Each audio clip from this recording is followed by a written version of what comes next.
Alors, on est maintenant au 23e prix pour le 22e Gala des prix Opus. Ça tire à sa fin, là. On a quand même eu des prix extraordinaires qui ont été décernés. Et maintenant, vous savez, c'est large, ce monde de la musique.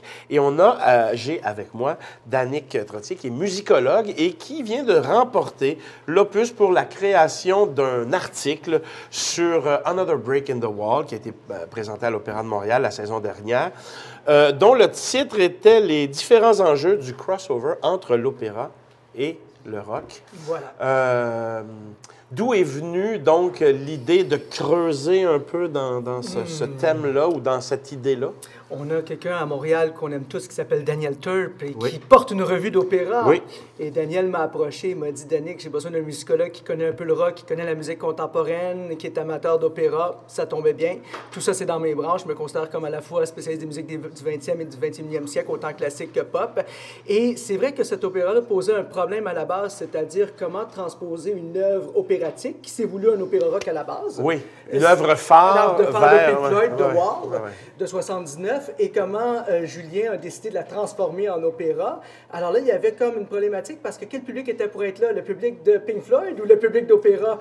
Et c'est très intéressant parce que quand on s'est ramassé à la soirée, la première chose qu'on a vue, c'est des gens arriver avec des t-shirts de Pink Floyd. On a vu, ils vendaient des petits effigies à l'honneur de Pink Floyd et tout. Et là, je me suis dit, comment les gens vont réagir quand ils vont entendre que c'est vraiment une œuvre de musique contemporaine? Parce qu'on est proche, mais on est loin en même temps. Exactement. Et c'est tout là l'enjeu du crossover, c'est-à-dire que Julien a pris quand même la thématique de base. On sentait le tissu mélodique, évidemment, de l'œuvre. On sentait le tissu sonore. C'était la même histoire, mais il l'a transformé. Vraiment, il l'a dramatisé pour en faire un opéra et il l'a transformé en langage de musique contemporaine. Moi, je pense que c'est hautement réussi. Et ce que je voulais démontrer dans cet article-là, c'est que autant le fan de rock que le fan d'opéra pouvait y trouver son compte.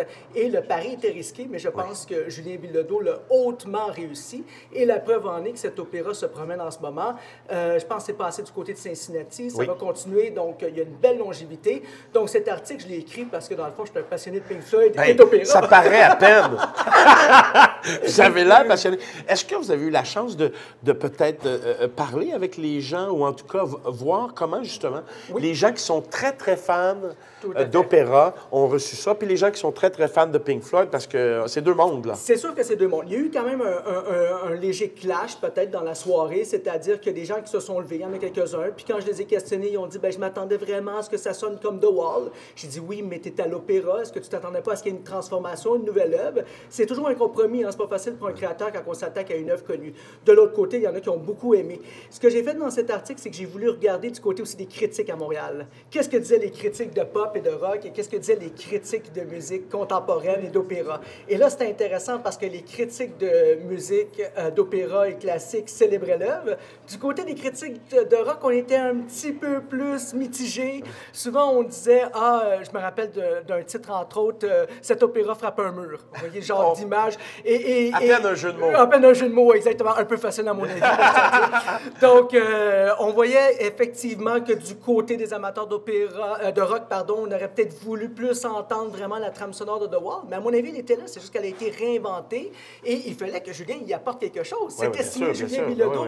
Et c'est ce que je trouve beau. Et il s'est beaucoup inspiré des musiques minimalistes. Il s'est beaucoup inspiré aussi des musiques rock. Et Julien est lui-même guitariste. Les gens ne savent pas beaucoup, là. Mais il y a aussi un univers de rock derrière Julien. Donc, on le sentait. Alors, à mon avis, c'était pleinement réussi. Et ça a tourné 10 soirs à guichet fermé. Il faut quand même le rappeler. Le souligner, certainement. Exactement. Danick Trottier, merci beaucoup de votre passion. On sent une passion pour la musique. Ça se pourrait. Et bravo pour l'opus. Merci beaucoup. Salut.